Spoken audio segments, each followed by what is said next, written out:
when the whole kind of 2017 narrative and Lou Elizondo and Chris Mellon, all these guys started coming out, obviously we were all extremely excited about it.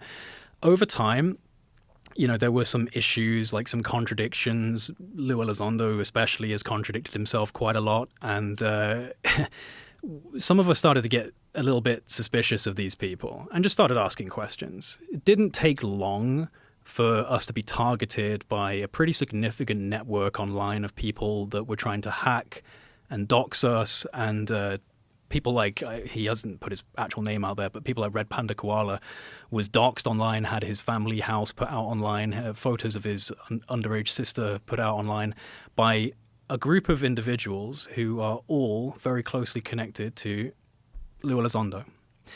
And this is something that you would not notice outside of being in the minutiae of X, because you would see these troll accounts, these really nasty troll accounts that were all being followed by Lou. And when they were having their accounts shut down and reinstated, Lou was one of the first people following them.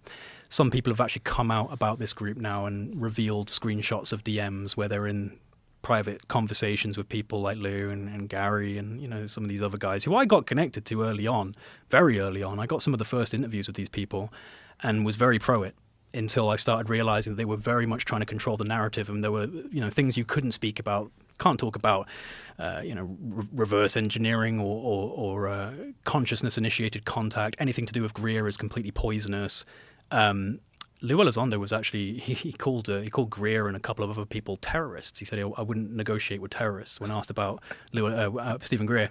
But what people have dubbed this as is the UFO hate group. This is very well known online, the UFO hate group. And it's a group of people that are so savagely in favor of people like Lou and this kind of modernized narrative that if you even go half an inch, like I really gained my accolades in the UFO community. People, you know, really praising me for the interviews I was getting, until I started asking a few questions about people like Lou, and suddenly I get an absolute maelstrom of hatred from people that were once really, you know, enjoying my content.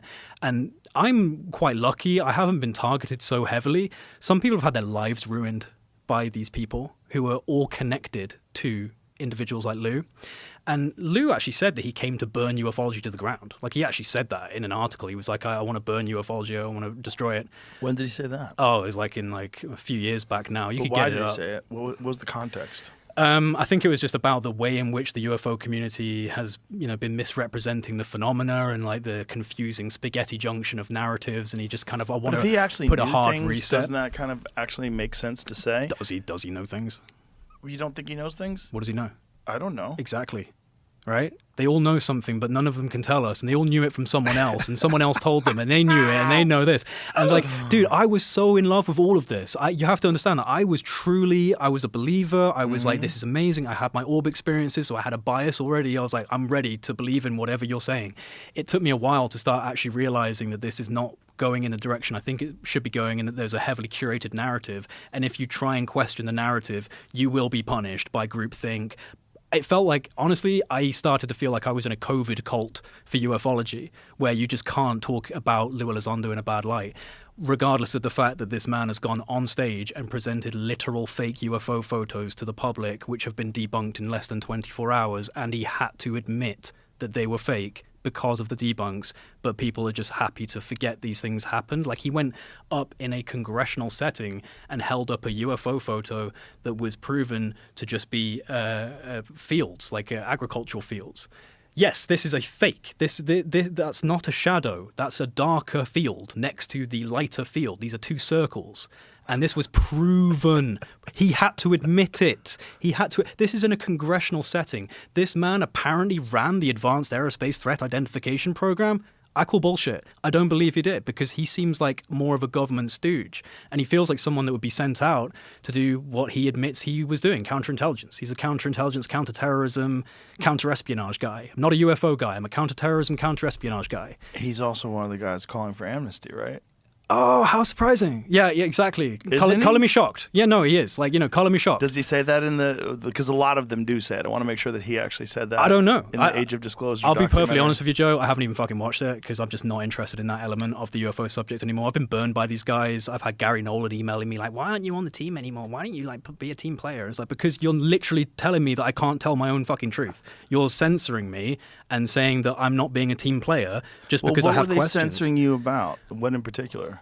Well, I was... Or attempting to get you to stop talking about Well, specifically? primarily, there seems to have been a bit of an issue with the way that I've been talking about Lou and his association with ATIP, because I think that ATIP was actually a cutout. It wasn't a real program, and it was a cutout that was actually created for To the Stars Academy. And ORSAP, which was more of a kind of precursor program, wasn't being run by Lou Elizondo. That's the Advanced Weapon Application Space Program. I forgot the actual acronym now. ORSAP. ATIP is meant to be Lou's, and I just think that well, I have to be careful. But a very prominent journalist in the UFO community literally told me that Lou told him that this was all created for To the Stars Academy as like a way to generate an understandable structure. Here's this guy. He's running ATIP.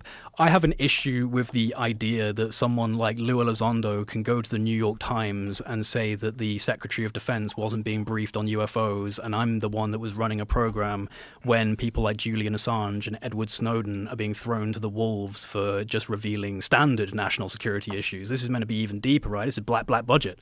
This guy can just roll out to the New York Times. Seems a little bit planned. Seems a little bit curated and forced. So I started asking those questions, and especially when things like this were happening where there were discrepancies, where he's bringing up images that are being debunked. I was like, who is this guy? Who is this guy really? And then his book comes out, and he's talking about being the torture czar in Guantanamo Bay, and the people there called him the Darth Vader of the United States. This is in his book. That he admitted they called him the torture czar of Guantanamo Bay because he ran Camp Platinum at Guantanamo Bay, black site, CIA black site. Whoa. Yeah. So he actually had in his book that he was known as the Darth Vader of the United States by certain people and the torture czar of Guantanamo Bay. I don't really trust people like this who waterboarded people for a living and are now trying to tell me what's going on in the UFO subject. Let's ask this question: What purpose would there be to muddy the narrative if you wanted to have a government agent come out and have what you're claiming is like a fake disclosure, like a government narrated disclosure? What would be the purpose of that? What are they all asking for, Joe? Money? I don't know. Amnesty. Amnesty. Amnesty.